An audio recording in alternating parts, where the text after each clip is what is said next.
Hello, and welcome to Sanlando's Sound Waves. I'm Willow Joyner, and this is week 37, day 181. Today our reading is Matthew 5, verses 1 through 12. Now when Jesus saw the crowds, he went up on a mountainside and sat down. His disciples came to him, and he began to teach them. He said, "Blessed are the poor in spirit, for theirs is the kingdom of heaven. Blessed are those who mourn, for they will be comforted. Blessed are the meek, for they will inherit the earth. Blessed are those who hunger and thirst for righteousness, for they will be filled. Blessed are the merciful, for they will be shown mercy.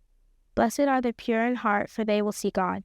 Blessed are the peacemakers, for they will be called children of God.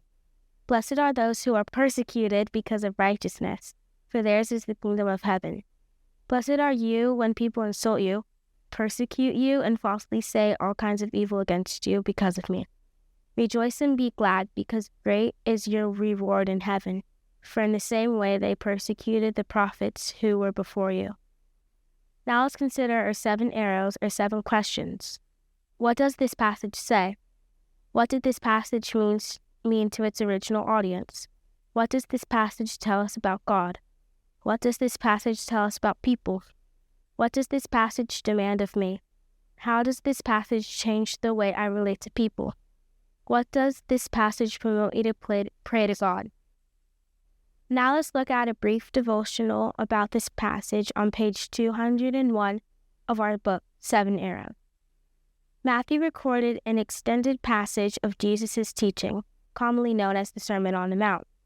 Jesus began this sermon by pointing his hearers to the blessings of God, a common theme in the Old Testament.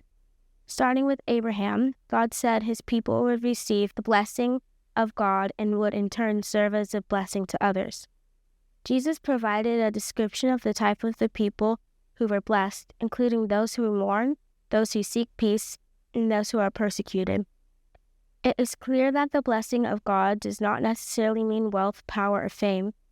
The blessings God offers are ultimately forgiveness of sins and a restored relationship with Him. This is true blessedness. The people who understand that God's blessings comes through faith are able to face sufferings, unrest, pain, and loss, knowing that they've received God's blessings in Christ, and nothing in the world can take that blessing away. Thanks for joining us today. We hope you'll tune in tomorrow.